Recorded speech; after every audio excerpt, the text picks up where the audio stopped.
ಇದೆಯಲ್ಲ, ಮೊನ್ನೆ ಒಂದು ವೆಡ್ಡಿಂಗ್ ಎಕ್ಸ್ಪೀರಿಯನ್ಸ್ ಮಾಡಿದ್ರಿ, ಇವತ್ತು ಆ ಒಂದು ಪ್ರೆಸೆಂಟೇಶನ್ ಕೊಟ್ರಿ, ಇವೆರಡು ಮರ್ಜ್ ಮಾಡಿದ್ರೆ ನಾನು ಕನ್ವಿನ್ಸ್ ಮಾಡ್ಬಿಟ್ರೆ ಹೆಂಗ್ ಬಂತು ಅಂತ. ನಾನ್ ನಿಮ್ ಹತ್ರ ಮಾತಾಡಿದ್ದೀನಿ ಫಸ್ಟ್, ಬಟ್ ನಾನು ಮಾತಾಡಿದ್ದಕ್ಕೆ ಕನ್ವಿನ್ಸ್ ಆಗಿಲ್ಲ. ಈಗ ಅದೇ ಅಮ್ಮ ಬಂದು ಮಾತಾಡ್ಬೇಕಾದ್ರೆ ಮತ್ತೆ ಅಕ್ಕನ ಜೊತೆ ಮಾತಾಡ್ಬೇಕಾದ್ರೆ ಕನ್ವಿನ್ಸ್ ಆಗಿದ್ದೀರಾ. ಮೇಡಮ್ ರಿಯಲ್ ಲೈಫ್ ಅಲ್ಲಿ ಇನ್ಫ್ಲೂಯೆನ್ಸ್ ವರ್ಕ್ ಆಗುತ್ತಾ? ಹಾಗೆ ಆಗುತ್ತೆ, ತುಂಬಾ ಆಗುತ್ತಾ? ಈಗಲೇ ಆಗಿದೆ ಸರ್, ನನ್ನ ಲೈಫಲ್ಲೇ ಆಗಿದೆ. ಅಮ್ಮನಿಗೆ ಒಂದು ಇನ್ಫ್ಲೂಯೆನ್ಸ್ ಆದ್ರೆ ಅಕ್ಕನಿಗೆ ಒಂದು. ಮೇಡಮ್ ನಿಮ್ ಲೈಫ್ ನೋಡ್ತಾ ಇದ್ರೆ ಮಂಜುಳಾ ಮ್ಯಾಮ್, ನಿಮ್ ಇನ್ಫ್ಲೂಯೆನ್ಸ್ ಎಷ್ಟು ವರ್ಕ್ ಆಗಿದೆ ಗೊತ್ತಾ? ಮೇಡಮ್ ಕೂಡ ಏನ್ ಸ್ಟಡಿ ಮಾಡ್ತಿದ್ರು?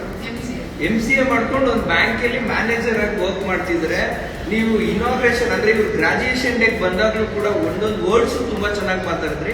I am really appreciate you ma'am. ನಿಮ್ ಲೈಫ್ ಕೂಡ ನೆಕ್ಸ್ಟ್ ಲೆವೆಲ್ ಗ್ರೋ ಆಗ್ಲಿ. ಅಂಡ್ ಮೇಡಮ್ ನೀವು ನೆಕ್ಸ್ಟ್ ಆಡ್ಸ್ ಆಫ್ ಮೇಡಮ್ ಒಂದು ಕ್ಲಾಸ್ ಮಾಡಿ.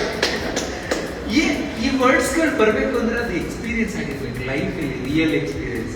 ನಾನು ಏನೋ ಓದ್ಬಿಟ್ಟೆ ಇಲ್ಲ ಯಾರೋ ಒಬ್ರು ಹೇಳ್ಬಿಟ್ರು ಅಂದ್ರೆ ಈ ವರ್ಡ್ಸ್ ಗಳು ಬರುತ್ತಾ? ಈಗ ಅವರು ಎಜುಕೇಶನ್ ಮಾಡ್ತೇನೆ ಇರ್ಬೋದು, ಬಟ್ ಅವ್ರು ತಗೊಂತಿರೋ ಸ್ಯಾಲ್ರಿ ನಾನ್ ತಗೊಳಕ್ ಆಗಲ್ಲ ಸರ್. ಈಗ ನಾನು ಡಿಗ್ರಿ ಗ್ರಾಜುಯೇಷನ್ ಮಾಡಿದ್ರು ಅವ್ರಷ್ಟು ಸ್ಯಾಲ್ರಿ ನಾವು ತಗೊಳಕ್ ಆಗ್ತೀವಲ್ಲ ಸರ್. ಎಕ್ಸ್ಪೀರಿಯನ್ಸ್ ಇಂಪಾರ್ಟೆಂಟ್ ಆಗುತ್ತೆ, ತುಂಬಾ ಇಂಪಾರ್ಟೆಂಟ್ ಆಗುತ್ತೆ.